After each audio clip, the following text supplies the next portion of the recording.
দিয়ে দিলাম পেঁয়াজ, তেজপাতা, শুকনো লঙ্কা দিয়ে এটাকে কিছুক্ষণ ভেজে নেব। যতক্ষণ পেঁয়াজটা লাল এবং ব্রাউন কালার যতক্ষণ না হয়ে আসতেছে ততক্ষণ এভাবে আমি ভাজতে থাকবো। তো আজকে আমি যে রান্নাটা করতে চলেছি সেটা আসামের একটা খুব জনপ্রিয় রান্না। এটা হচ্ছে চাল কুমড়ো দিয়ে হাঁসের মাংস। কার কার পছন্দ এই খাবারটা? তো চলুন তাহলে আজকের এই রেসিপিটা আমরা রান্না করি। অবশ্যই সঙ্গে থাকবে, ভালো লাগলে ভিডিওটা শেয়ার করবে, আর স্কিপ কিন্তু একদমই করবে না।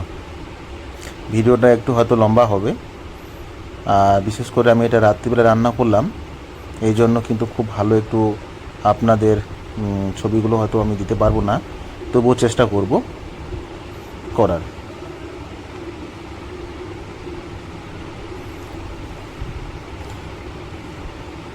আস্তে আস্তে পেঁয়াজটা আমার ব্রাউন কালার হয়ে আসতেছে। এখন দিয়ে দিলাম পরিমাণ মতো লবণ।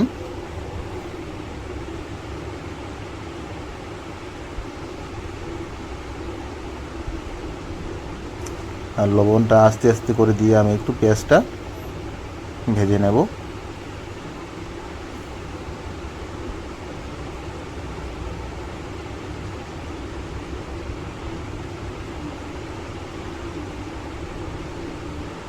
কার কার হাঁসের মাংস আর চাল কুমড়ো পছন্দ অবশ্যই কিন্তু কমেন্টে জানাবে বন্ধুরা। তো এখন আমি দিয়ে দিলাম পেস্ট করা আদা, রসুন একসাথে পেস্ট করা ছিল, সেটা আমি এখন দিয়ে দিলাম। সেটা এখন আমি ভেজে নিচ্ছি এবং এটা যতক্ষণ না এটা কষাবো, যতক্ষণ না এটা তেল ছাড়বে ততক্ষণ আমি এটা এভাবে আস্তে করে ভেজে নেব। আরেকটা কথা, যখন এই মশলাটাকে কষাবেন তখন কিন্তু আগুনের যে তাপটা সেটা কিন্তু একটু কমিয়ে দেবেন, না হলে কিন্তু মশলাটা আপনার পুড়ে যাবে।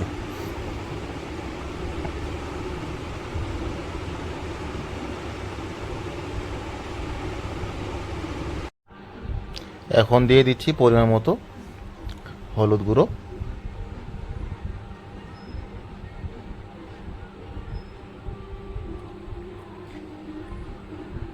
তো পরিমাণ মতো আমি হলুদ গুঁড়ো দিয়ে দিলাম,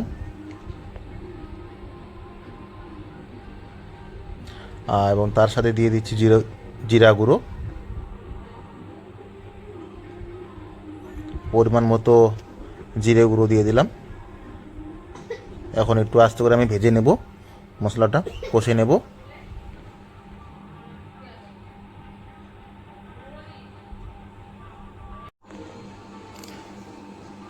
তো এখন আমি দিয়ে দিলাম হাঁসের মাংস। সেই হাঁসের মাংস দিয়ে এখন আস্তে করে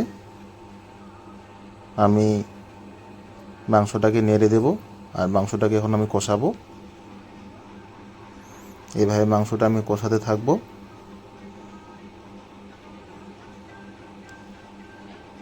সঙ্গে থাকবে কিন্তু বন্ধুরা। কেমন হচ্ছে একটু কমেন্টে অবশ্যই জানাবে। এভাবে নেড়ে চড়ে দেব।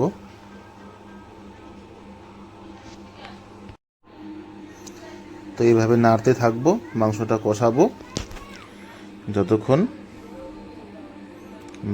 মাংসটা কষে না আসবে ততক্ষণ আমি এভাবে নাড়তে থাকবো।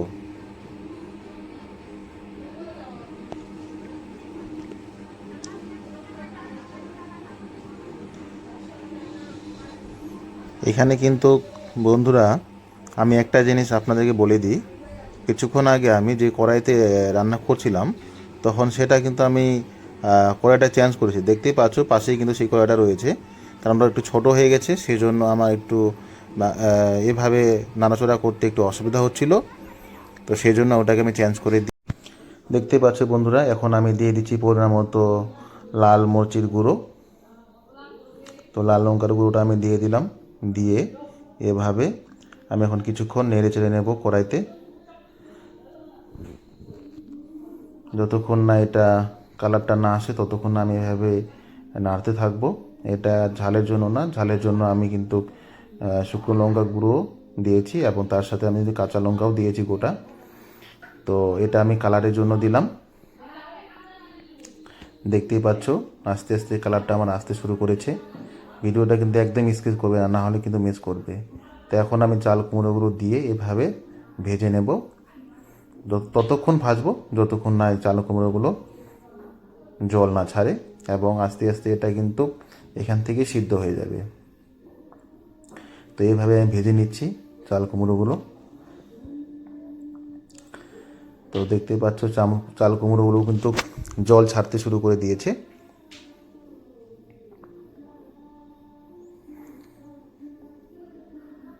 কার কার পছন্দ এই রেসিপি হাঁসের মাংস এবং চাল কুমড়ো দিয়ে, কে কী খেতে পছন্দ করে অবশ্যই কিন্তু কমেন্টে জানাবে। আর কেমন হচ্ছে ওটাও অবশ্যই আমাকে জানাবে। যেহেতু আমি রাত্রেবেলায় ভিডিওটা করেছি, খুব একটা ভালো ভিডিওটা কোয়ালিটি আসছে না, তো চেষ্টা করব তবুও, কেন রাত্রেবেলা লাইটের জন্য ভালো আসছে না। তো আস্তে আস্তে করে দেখতে পাচ্ছ এখন আমার চাল কুমড়োগুলো সিদ্ধ হতে শুরু করেছে। তো চাল কুমড়োগুলো প্রায় সিদ্ধ হয়ে চলে এসেছে, আর প্রায় মাংসটা আমার হয়ে আসতেছে। আর কিছুক্ষণ রান্না করব এভাবে ভেজে ভেজে, তারপরে কিন্তু আমি নামিয়ে নেব গরম মশলা দিয়ে।